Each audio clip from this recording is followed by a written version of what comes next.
எங்கள் கடைக்கு வந்து 1/2 கிலோ 3/4 கிலோ சைஸு கொடுவாங்க. அதுவும் ஃப்ரெஷ்ஷாக இருக்குது அப்படின்னு பார்த்தாலே உங்களுக்கு தெரியும். இந்த டயத்தில் உங்களுக்கு ஒரு விஷயம் ஷேர் பண்ணுவோன்னு. நம்ம கடையில் வந்து நல்ல மீன் மட்டும்தான் வருமா அப்படின்னா, எப்பயாவது எங்களுக்கு ஒரு பேட் எக்ஸ்பீரியன்ஸ் நடந்துருதுங்க. இந்த வாரம் சாட்டர்டே பார்த்துருப்பீங்க, வெள்ளை சங்கரா தான் போட்டிருப்பேன். நாகப்பட்டினம் சங்கரா போடலை. இன்னொன்று சங்கராவும் பத்தலை. எப்படி உங்களுக்கு ஒரு நல்ல மீனை சாப்பிட்லன்னா ஒரு 10 நாளைக்கு மீனே பிடிக்காதோ, அதே மாதிரி நம்மளுக்கும் ஒரு பேட் எக்ஸ்பீரியன்ஸ் வந்துருச்சுன்னா ஒரு பயம் வந்துருங்க. எப்பொழுதுமே மீன் கூட நம்மளுக்கு அனுப்புகிறவர் தான் இந்த தவறு எப்படி அவரையும் மீறி நடந்தது தான், அவருக்கும் தெரியாமல் நடந்தது தான்.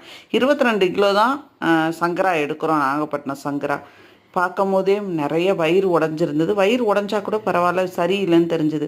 22 கிலோவில் கை பார்த்து 3 கிலோவை தூக்கி போட்டுட்டு பாக்கி அடிக்கிறோம்.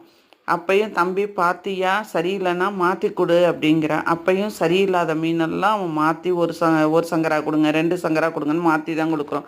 அப்பயுமே நேற்று அசோக்குமார் சார் வந்து, மேடம் போன வாட்டி வாங்கினாலும் சங்கரா சரியில்லைனாங்க. உண்மையை தான் சொல்கிறாங்க. எங்களையும் மீறி இந்த தவறு நடக்கும் போது ரொம்ப மனசு கஷ்டமாக இருக்குது, மன்னிச்சுக்கோங்க.